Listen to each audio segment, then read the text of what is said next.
High, নমস্কার। Final আমি নতুন রুম নিয়েছি। এটা আমার কিচেন। এখন থেকে এখান থেকেই ভিডিও বানিয়ে ছাড়বো। তোমরা আমার পাশে থেকো। এটা আমার কিচেন।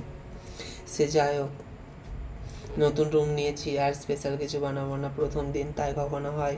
হ্যাঁ, আমি জানি তোমাদের কাছে স্পেশাল নাও হতে পারে, আমার কাছে কিন্তু বেশ স্পেশাল, কারণ আমি এটা নিজে হাতে বানিয়েছি। নিজে হাতে বানিয়ে খাওয়ার মজাটা আলাদা। সে যাই হোক,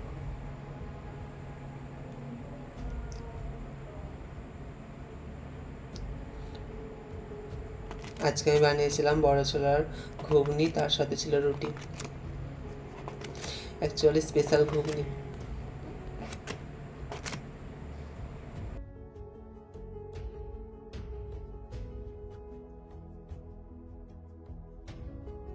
সে যাই হোক, জানো তো, ওই রুমটা ছাড়ার আমার একটা বিশেষ কারণ, আমার কোম্পানি থেকে রুমটা বেশ খানিকটা দূরে, হেঁটে যেতে প্রায় আধা ঘন্টা লেগে যেত সময়।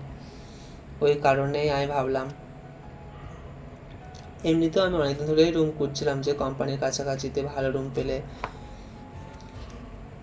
তারপর আবার কি, আমার বন্ধুদের বলতে আমার বন্ধুরা বললো যে আমাদের সাথে থেকে যা। আর আমি মোটামুটি তো রান্না জানি, এমনি তো কোনো প্রবলেম হবে না, তাই আর কি আমার বন্ধুর সাথেই থেকে গেলাম। সে যাই হোক, আমার ঘুগনি প্রায় কমপ্লিট। তোমরা সুস্থ থেকো, ভালো থেকো। আমার জীবনের গল্প তোমাদের সাথে আরও অনেক। তোমরা আমার পাশে থেকো। আজকের মতো এটুকু। টাটা।